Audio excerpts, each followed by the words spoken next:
Gepleyer Azatlyk Radiosyny. Akşamyz hayrly bolsun hormatly radio dinleyijiler. Şuun 2017-nji ýylyň 13-nji dekabry hepdeniň çarşembe güni eferde habarlar gündüligi gepleşigimiziň esasy bölügine başlamadan ozal täzelikleri dinleň. Olaryň mazmuny bilen sizi meniň göler Hudaý berdi we tanışýaryn. Türkiýanyň prezidenti Recep Tayyip Erdoğan dünýä ýurtlaryny okuperlenen Ýerusalimy Palestinanyň paýtagty hökmünde ikrar etmäge we bu bölünen şäheri Birleşen Ştatlaryň Israýlyň paýtagty diýip ikrar etmegine jogap bermäge çağırdy. Erdoğan 13-nji dekabrda Istanbulda Islam hyzmatdaşlyk guramasynyň sammitiniň açylyş dabarasyndaýdan bu çykyşynda Ýerusalimiň musulmanlar üçin gyzyl çyzyk bolup durýanlygyny we olaryň islamyň mukaddesligine hiç bir agresiýa çydam etmejegini bellädi. Şeýle İsraili terror döwleti diýip atlandyrdy. Palestinanyň ýol başçysy Mahmud Abbas Birleşen Ştatlaryň hereketiniň Washingtonyň ýakyny wendorda parahatçylyk urundaky araçy rolunyň soňuna çykýanlygyny aýtdy. Birleşen Ştatlaryň prezidenti Donald Trump'yň Ýerusalimy Israýlyň paýtagty hökmünde ikrar edip ýurdun onlarça ýyllap alyp baran siýasatynyň uğruny ütgetmegi Washingtonyň Ýewropadaky ýakyn wendordaky ýaranlary we beýleki döwletler tarapyndan tanqid edildi. Birleşen Ştatlaryň resmiýetleri Orsiýetiň prezidenti Vladimir Putiniň Orsiýet goşunyny Siriýadan bölekleýin çykarmak kararyna ynamsızlyk bildirip hususan da Islam döwleti ekstremist toporuna garşy görüşde ýeňişi yglan etmekden ýerdigini bellediler. Putin Orsiýetiň Siriýadaky Hmeymim harby bazasyna 11-nji dekabr deden duýdansa saparynyň dowamında harbiýlaryň çykarylmagyna görkezme beripdi we Orsiýetiň hem Siriýanyň güýçleriniň söwüşüji halkara terrorist toporlarynyň aglabasyny ýumranlygyny aýdypdy. Birleşen Ştatlaryň resmiýetleri 10-njy dekabrda Putiniň aýdanlaryna şüphe bildirdiler. Biz Orsiýetiň Islam döwleti topory wagtynda ýeňişi yglan etmegi wagtyndan ýer diýip pikir edýäris diýip Aktamyň Milli Howpsuzlyk boýunça medeniýet wekili aýtdy. Birleşen Ştatlaryň resmiýetleriniň France Press habar agentligine aýtmagyna görä Washington Putinden goşun çykarmak barada aýdanlaryny berza edip Siriýadaky entime uçarlaryny çykarmagyna mundan soň Birleşen Ştatlardan Siriýadan goşun çykarmagyny talap etmegine garaşýar.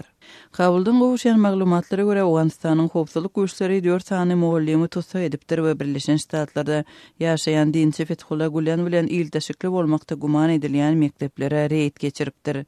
Türkiýanyň häkimetleri Fethullah Gülen'i 2016-njy ýylyň Tomsonda başa barmadyk harby agdarylşyk finansygyny guramalaşdyrmakda aýplaýarlar.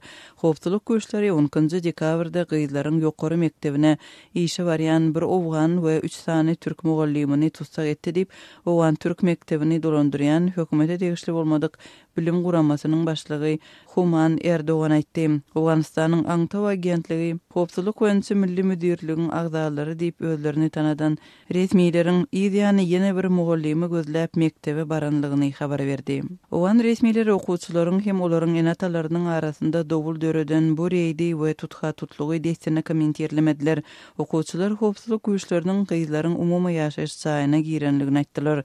Awgan Türk mektebini dolandyrýan hökümete tegişli bolmadyk bilim guramasy 1995-nji ýyldan beri Awganistanda iş alyp barýar we ýurdun ençeme şäherinde şol sanda Kabulda, Mazar-ı Şerifde, Kandagarda we Heratda mektepleri dolandyrýar. Türkiýe 2016-njy ýylyň iýul aýynda başa barmadyk harby agdarylşyk finansyagyndan soň onlarça ýurtdan Gülen bilen bagly guramalara basyş etmegi talap edip gelýär. Güleniň dini we sosial hereketi dünýäniň 160 çemesi ýurdunda 2000 çemesi bilim edarasyny dolandyrýar. New York'ta yerleşen jurnalistleri goraýjy komitet dünýäde tutsak astynda saklanýan jurnalistleriň sanynyň öňgörülýüş edilmedik derejesine ýetenligini habar berdi. Bu dünýä jemgyýetiniň medeniýet azatlygy uğrundaky global krizisi ýeňmekde ukypsızlygyny görkezýär diýilip guramanyň ýyllyk hasawatynda aýdylýar. 13-nji dekabrda çap bolan hasawatda şu gözenegiň aňyrsynda oturan jurnalistleriň sanynyň 262 adama ýetenligi ozalky ýyllarda iň ýokary sanyň 259 bolanlygy bellenýär. Jurnalistler goraýjy komitet türmede oturan jurnalistleriň ýarsynyň gowragynyň ýagny 134 adamyň Türkiýede, Hytaýda we Misirde alyp baran işleri üçin azatlykdan mahrum edilenligini aýdýar. Hatabatda tutsak edilen jurnalistlerin 4-den 3 bölügüne döwlete garşy hereketler bilen bagly aýplamalaryň ýöňkelenligi bellenýär. Hatabatda Türkmenistanda bir jurnalistin tutsaklykda saklanýanlygy bellenýär. Azatlyk radiosynyň habarçysy Sapar Mehmet Nipethuliýewiň Türkmenistanda tutsagy edilenine 2 ýyldan gowrak wagt geçdi. Hormatly radio dinleýijiler, siz günüň käbir täzelikleri bilen tanış bolduňyz. Biz gepleşigimizi dowam etdirýäris. Azatlygy isleýän wagtyňyz isleýän ýeriňizde dinlemek isleýäňizmi? Munuň üçin SoundCloud tilsiminde Azatlyk radiosyny tapyň we ýazylyň. Azatlygyň maglumatlaryny ilkinji bolup dinleň. Play Store'dan ýa-da iTunes'dan SoundCloud'un tilsimini indirmegi ýatdan çykarmaň. Azatlygy SoundCloud tilsiminde Azatlyk radiosy ýazyp tap bilersiňiz.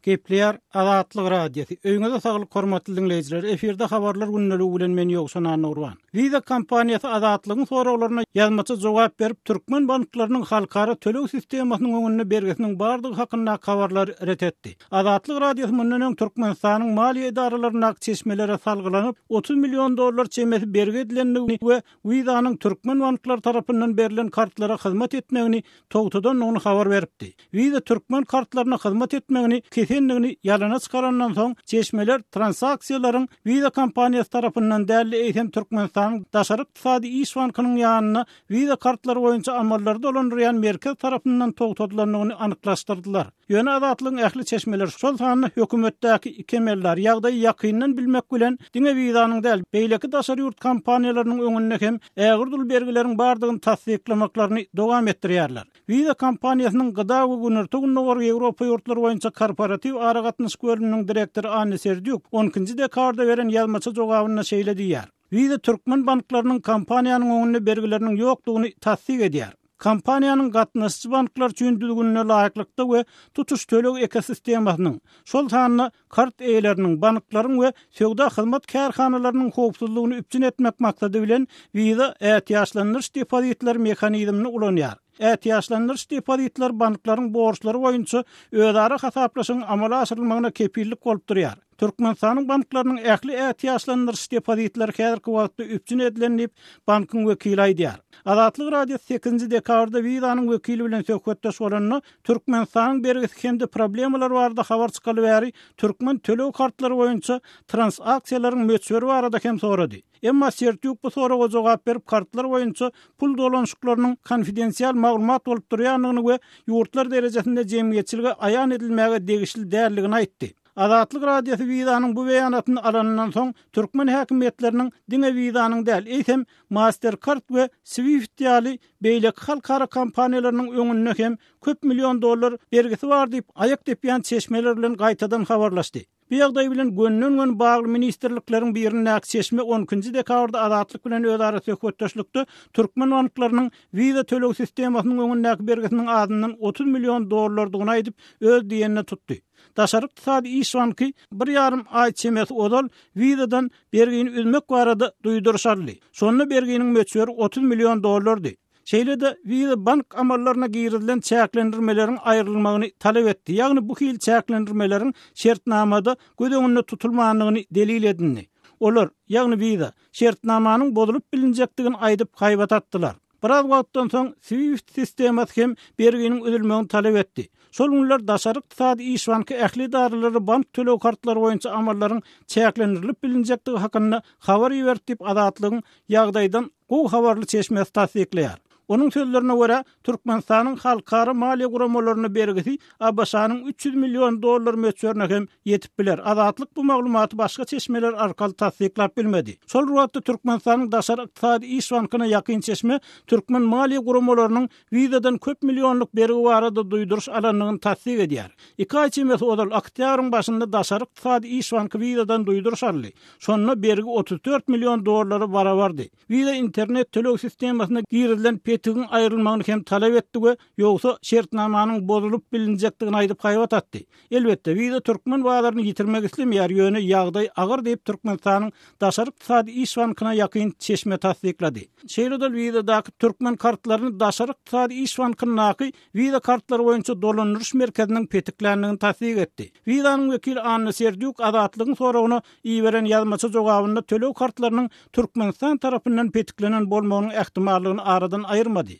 Wizanyň türkmen kartlarynyň eýeleriniň karty ulanmakda. Şol sanyny ýurtdan daşarda pul nagdlaşdyrmakda we internet arkaly satyn alynan haritler üçin hasaplaşmakda uçuraýan çäklendirmeler bardaky maglumat hakkında aýdylanyny bu hil çäklendirmeler karty beren banklar tarapyndan giridilýär we gözegçilikde saklanýar diýip Wizanyň wekili aýtdy. Prezident Gurbanoğlu Berdimuhammedow geçen hepdeň ahyrynda tölew kartlary bilen bagly problemler hakynda çykan habarlardan soň Türkmenistanyň Merkez Bankynyň başlygy Merdan Anudurdiýew hemde daşaryk iqtisady gatnaşyklar bankynyň başlygy Rahim Merdijepbarow bir käýinç eglan etdi. Şular aralykda adatlygyň Türkiýede kawarsy bir näçe Türkmenistany bilen söhbetdeş boldy we olar bu ýurtda özleriniň wiza kartlaryny ulanyp bilmeýänliklaryny tasdik etdiler. Ýewropa ýurtlarynyň birinde ýaşaýan Türkmenistanly bolsa häzirki pursatda wiza kart arkaly diňe dukan we internetde edilen söwda üçin çäklendirilen ýagdaýda hasaplaş edip bolýanyny görüňerdi. Onuň sözlerine görä, wizanyň türkmen kartlary arkaly beýleki bank amallaryny amala aşyrmak häzirlikçe mümkinler.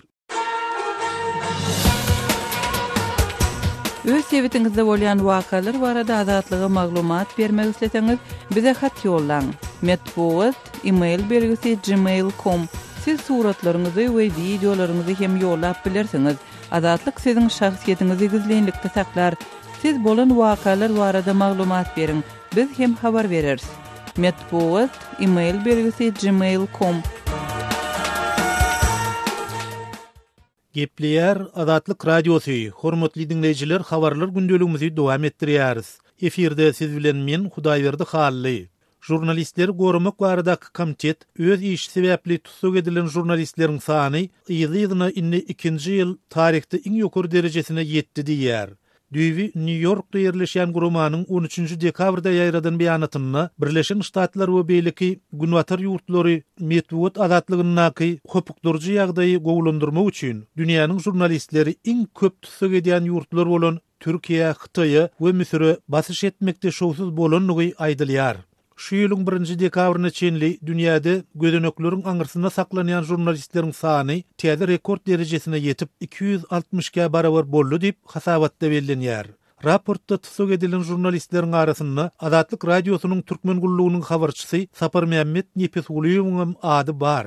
Nepesguliýew 2013-nji ýylyň 7-nji ýulunda Türkmenistanyň Hazar deňiziniň kenarynaky Awaza şäherine ýetirim boldy. Nepesguliýew 2013-nji ýylyň 31-nji awgustunda ýapyk bir görnüşde geçirilen suud diňlenişinden öň doli izolýerlenen görnüşde saklandy.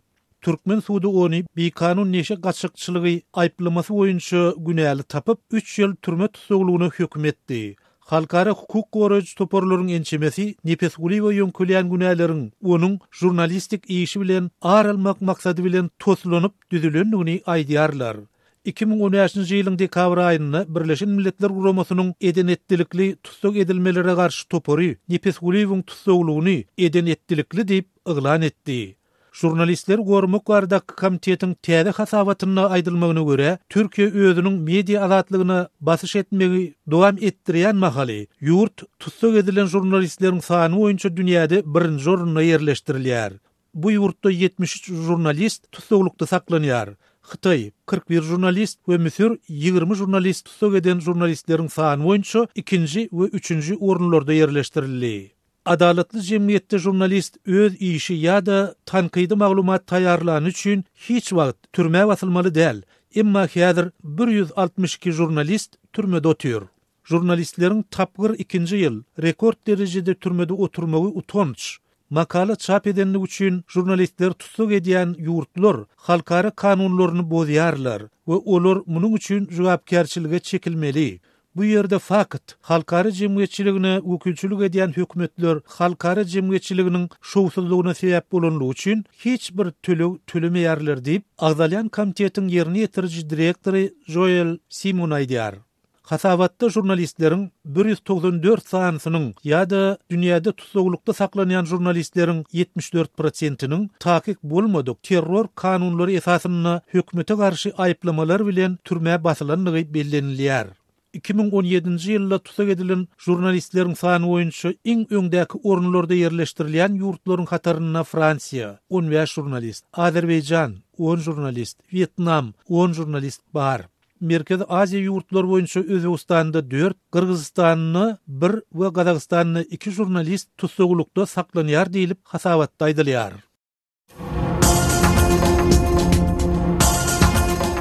Öz tweetingizde bolýan wakalar barada adatlyga maglumat bermek isleseňiz, biziň Facebook hasabymyza ýazyň. Bizi gözlegi bölümine Adatlyk Radiosu ýazyp tap bilersiňiz. Siz suratlaryňyzy we videolaryňyzy hem ýollap bilersiňiz. Adatlyk siziň şahsiýetiniňizi gizlinlikde saklar. Siz bolan wakalar barada maglumat beriň, biz hem habar bereriz.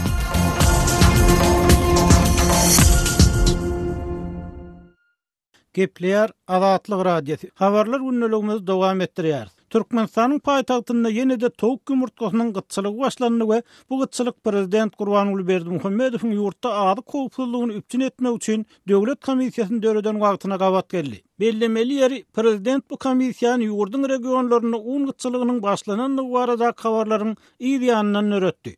Yerli çeşmeler häzirki ýumurtga gytçylygynyň esas sebäbini beýleki ady gönümleriniň bahalarynyň gün-günden gymmatlamagy üstesine gyş faslyna towaklaryň az ýumurtga bermegi bilen baglanşdyrýarlar. Bazardaky ady gönümler gün-günden gymmatlaýar. Munyň üstesine odal ýeňillikli bahadan berilen gaz, tok we suw hyzmatlary hem gymmatladyldy.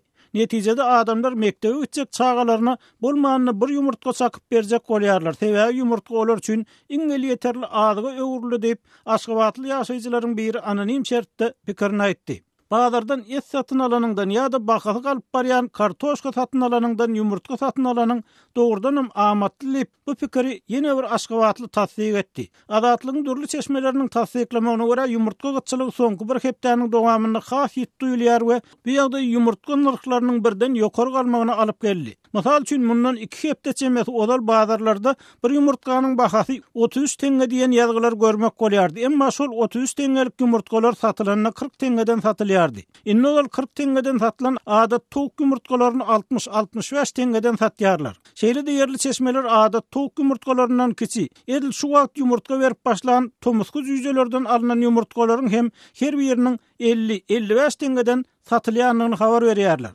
Göz getirmek üçin aýdylsa, jüýje mäkiýanlaryň ýumurtkalarynyň 3-üsiniň agramy adaty ýumurtkalaryň 2-isiniň agramyna deňeçer. Mundan başga Türkmenistanyň içinde 2 sarsy bolan ýumurtkalar hem satylýar. Bu ýumurtkalar adat towuk ýumurtkasyndan biraz uly we aýdylmagyna görä yerli towuklardan alınýar. 2 sarly ýumurtkalaryň biriniň bahasy 2 hepde odal 80 teňge bolan bolsa, häzir olar Aşgabatyň bazarlaryna 1 manat 10, 1 manat 20 teňgeden satylýar. Türkmenistanyň täze ýyl bayramçylygynyň öň ýanyna dören ýumurtga gytçylygynyň ýene bir sebäbi Içeri işler ministrliginiň Namdar çeşmäniň tassyklamagyna görä welaýatlardan gelýän awtologlaryň Aşgabada girmeginiň kynlaşdyrylmagy bilen bagly. Netijede Aşgabada gelýän ýumurtkada beýleki az önümler hem üzül kesil azarly diýip adatlygyň çeşmesi gurrun berdi. Emma muňa garamazdan Türkmen telewizionyasy ýurdun bazarlaryna adyk golçulugynyň döredilenini habar berýär. Towuk ýumurtkasy barada aýdylan bolsa ýurtda ulul guş toplumlarynyň döredilenini olarda ýeterlik mukdarda önüm öndürilýänligi tasdiklanýar. Mysal üçin gazanjyk häzirki bereket etrawynyň Uzyňsuw obasynda mundan bir näçe ýyl odal ulul guşçuluk toplumy açyldy. Bu toplumda her ýylda 10 million ýumurtkanyň öndürilýänligi habar berilýär. Ýurtda şular ýaly guşçuluk toplumy onlarça, emma ýumurtka diňe paýtagtda däl, welayet etrap merkezlerinde hem bol haritdärlip adatlygyň çeşmeleri habar berýär. Resmi habarlardan ma'lum bolýar, şu ýyl Türkmenistan buğday öndürmek goýunça nazarda tutan planyny doldurup bilmedi we munyň üçin ilki käýinç paýlandy. Soň welayet häkimleriniň bir näçesi wezipesinden boşadyldy. Buğday, arpa ekinleriniň ýeterlik hasylynyň ýetişdirilmezligi iýim ýetmezçiligine hem alyp gelýär. Aşgabatda ýumurtka geçen ýylyň dekabrynda hem gyt bolly we daşary ýurtlardan ýumurtka getirilýänçe udyň ýumurtka nowatlary döredi. Gepleýär Adatlyk Radiosu. Gadyrly dinleýijiler, Adatlyk Radiosu türkmen raýatlarynyň haýyşlary esasynda olaryň prezidenti öz problemleri baradaky arzularyny eşdirip bilmeklerine mümkinçilik töretmek maksady bilen hormatly arkadagatly ýürüýte rubrika başlaýar. Bu rubrikasyny siz öz kynçylyklaryňyzy beýan edip, olary efir arkaly eşitdirip, şeýle de Adatlygyň web saýtyna, sosial ulamlardaky sahypalaryna çap etdirip bilersiňiz. Siz öz hatlaryňyzy Adatlyga hat üstü bilen, telefon arkaly biziň yerli habarçylarymyzyň üstü bilen ýetirip bilersiňiz.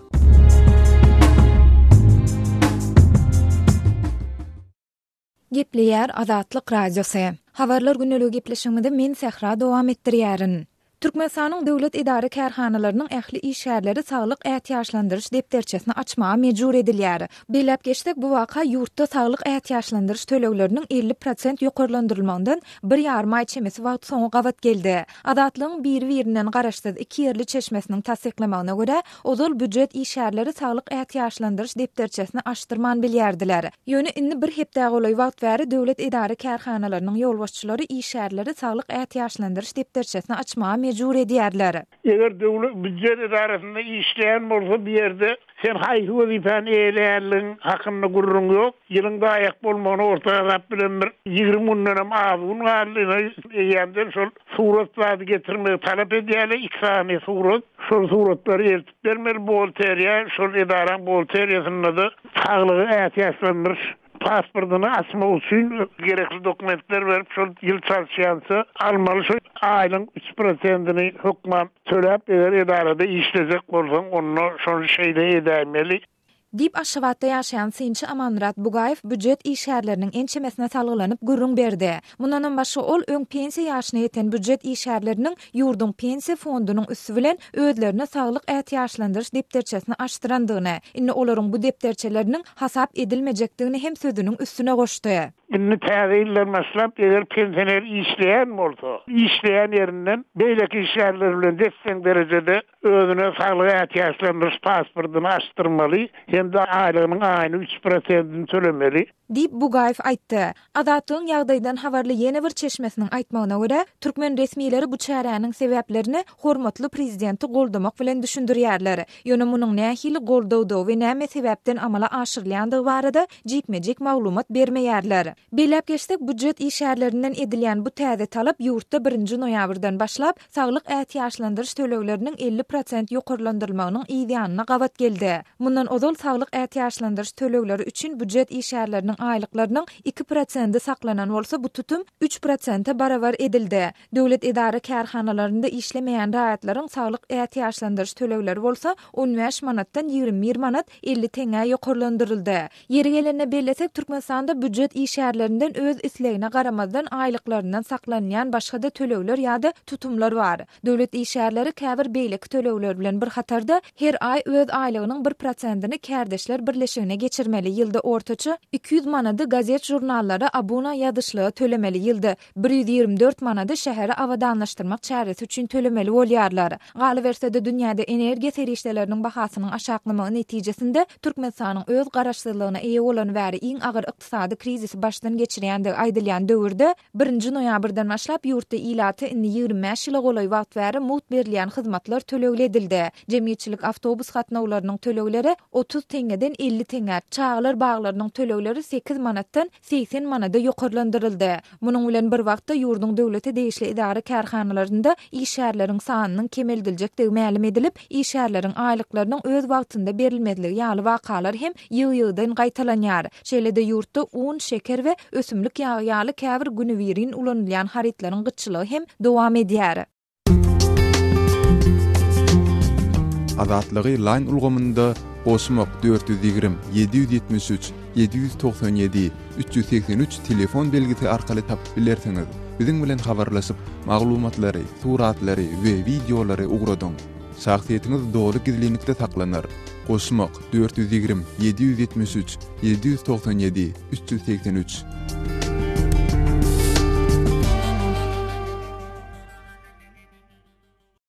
Gepleýär Adatlyk radiosu. Habarlar günneligi gepleşigimizi Adatlyk radiosunyň Türkiýedäki habarçysy men Döwlet Baýhan dowam etdirýän. Hojoyny bilen ýanyndaky türkmen kömekçisini öldürmekde güman edilýän türkmenstanlar gözlenýär. İstanbullu Hojoyny bilen ýanyndaky özü ýaly türkmen migrant işgärini öldürenden soň ýitirim bolanlygy öňe sürilýän türkmen migrant bilen ýaranlarynyň türk polisi tarapyndan gözlenýändigi öňe sürilýär. Milliýet gazetiniň ýazmagyna görä, waka İstanbul'un Büyükçekmece etrawynyň Pınartepe mahallesinde 11-nji dekabrda agşam wagty 55 ýaşyndaky Rukiye Balja atly fermer işegur denanyň ýaşaýan jaýyna bolupdyr. Gazet Hojoyny bilen özü ýaly beýleki türkmen migrant işgäriniň kellesine ullokan çekiç bilen urup öldürendigi güman edilýän türkmenstanly migrant bilen ýaranlarynyň wakadan soň ýitirim bolanlygyny bildirýär. Polis çeşmelerinin metbuata veren maglumatyna görä bolsa, Arya özgü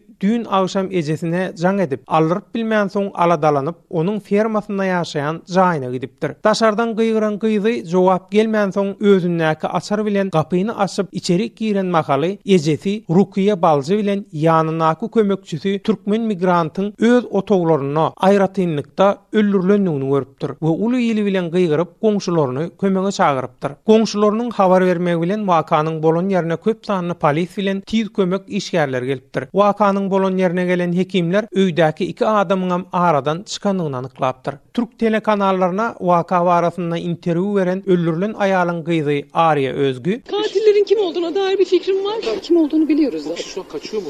Kaçma ihtimali olduğunu söylendi ama ulaşılamıyor çünkü ne Türkmenistan'a yürüdüler." ejesiniň janyna kast edeni bilýändigini ýytap, muny eden ýa-da adam däl, ýagny kimiň edenligini çaklaýar. Diňe howpsuzlyk işgärleriniň beýannama bermegine garaşýar. Ýöne şüpgelenýän adamymyzy gowy tanaýar. Onuň ýurtdan gaçmagy ahmal edilýär. Ol şu wagt ýitirim boldy. Daşary ýurtly bolan üçin onuň hakyky adynyň bilemzok. Ol türkmenstanly biri. Olar ejemiň bazarda gazanan pullary bilen sumkasyny we şahsy mobil telefonuny uğurlap gidipdirler. Ejemiň ýanyna goloýda işe başlan 3-nji bir işgäri bardy we olam häzir ýitirim boldy. Ol mundan olam ejemiň ýanyna işläp giden bir türkmenstanly migrantdy we men dogrusyny aýtsam onuň özüni görmedim. Geçen anda ony täzeden işe başlapdy we 2 gün işläp soň ýitirim bolupdy. Men ondan şüphelenýärin. Ejemiň öýüniň gapysy zor bilen açylmandyr. Ýagny gapyda muny görkezýän bir hiç gili delil ýa-da yzy ýok. Oğul bilen ejemiň ýanyna işleýän türkmen kömekçisi öldürilipdir we soňam ejemiň janyna kas edipdirler. Türkmenstanly migrantlar türkçe atlar bilen lakam bolanýarlar we öz hakyky adyny aýdanoklar diýip ejesi öldürilen türk zenany aýdýar. Benim şüphelendiğim şu, ismi de zaten gerçek değil çünkü Türk ismi kullanıyorlar ama asıl isimleri başka onların. Ýatlap geçsek, bu türkmen migrantlarynyň gatnaşmagyna bolýan ýa-da olaryň öz ýylleşiniň janyna kas etmegi görnüşinde bolýan ilkinji jenaýat wakasy däl. Türkiýede janyna kas edilýän ýa-da dürli sebäplerden ölýän we şol sanna dürli jenaýatlara gatnaşan türkmen migrantlarynyň ykbarlary barasynda degişli türkmen resmiýetlerinden nähilidir bir kommentariýa almagam Azatlyk radiosyny başartmaýar.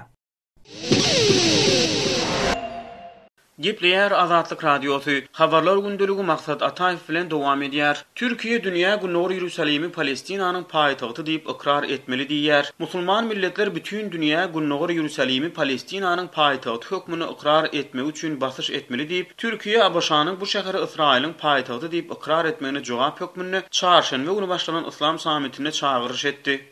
50-den gowrak musulman döwletiň liderleri we ministrleriniň gatnaşmagyna bu ýygyna Abaşanyň prezidenti Donald Trump'yň Ýerusalim marad eden çykyşynyň bir hepde geçen soň geçirilýär. Trump'yň çykyşy ýakyn günnägorde we musulman dünýäsinde giň protestleriň döremegine getiripdi. Birinjilik bilen beýleki ähli ýurtlar Palestinany döwlet hökmüni ikrar etmeli. Biziň hemmämiz muny gazanmaga çalışmaly diýip Türkiýanyň daşary işleri ministri Mevlut Çavuşoğlu aýtdy. Biz beýleki döwletlerimiň 1967-nji ýyldaky ara çäkleriniň esasyna Palestin döwletini ikrar etdirmeli. Onuň paýtagty diýip Günnur Ýerusalimi kabul etdirmeli diýip ol bellidi. Ýerusalimi ýewreýler, hristianlar we musulmanlar keramatly hasaplap ziyaret edýärler we bu şäher 10 ýyllyklaryň dowamynda Israil-Palestin konfliktiniň özünü emele getirip gelýär. Türkiýe Trump'yň Ýerusalimi Israýlyň paýtagty hökmüni ikrar etmek boýunça alan karary dünýäni guturmaýan oduň içine salar diýdi we Washingtony duýduruş bermek üçin Islam hyzmatdaşlyk guramasynyň adatdan daşary ýygynyny geçirmäge çağırdy. Çavuşoğlu Türkiýanyň Abaşanyň edýän hereketine garşy sanksiýa girizmäge çağırış etmejekdigini aýtdy. Ýöne Palestinany döwlet hökmüne kabul etmedik ýurtlardan muny ikrar etmegi sorap olara ýüzlenmejekdigini we Abaşanyň kararyny güýçli ret etmäge çağırjakdygyny aýtdy. Ol sammitiň dowamynda Günnowry Ýerusalimiň Palestinanyň paýtagty diýip jar ediljekdigini we Israila onuň 1967-nji ýyldaky ýaqyn Günnowry uruşuny basyp alan territoriýalaryny çekilmäge çağırış ediljekdigini aýtdy. Israil Günnowry Ýerusalimiň arab bölegini basyp onu soňlugy bilen anneksiýa edipdi. Israilin bu hereketi halkary derejesinde ikrar edilmänini Palestinanyň prezidenti Mahmud Abbas hem sammitde çykyş eder. Sammitde Iranyň prezidenti Hasan Rouhani we Sudanyň prezidenti Omar al-Bashir ýaly liderler hem gatnaşýar. Sudanyň Darfur welaýatyna edilen genotsit we beýleki baş goşan uruş jenaýetleri sebäpli halkary jenaýet sudy Bashiry tutsak etmeli diýip karar çykardy. Ýöne Türkiýe bu sudyň agzasy däl we şol sebäpden onuň çykaran kararlaryny berja etmäge mejbur däl. Trump'ın administrasiýasy Israil bilen Palestinlilerin arasynda parahatçylygy ornaşdyrmaga yrarly galýanyny aýdýar we soňky alynan kararyň Ýerusalimiň geljekki çäklerine ýa-da onuň statusyna täsir etmez diýär. Şeýlede ol islenlik degeri ylalaşygyň netijesinde Ýerusalim Israiliň paýtagty bolup biler diýär we köne siýasaty agtarmak 2014-nji ýylda doňdurulan parahatçylyk prosesini täzeden galkındyrmak üçin zerur diýär. Hormatly radio dinleyijiler, şunuň bilen habarlar gündeligimiziň şuňky sanyny geçirip gotarýarys.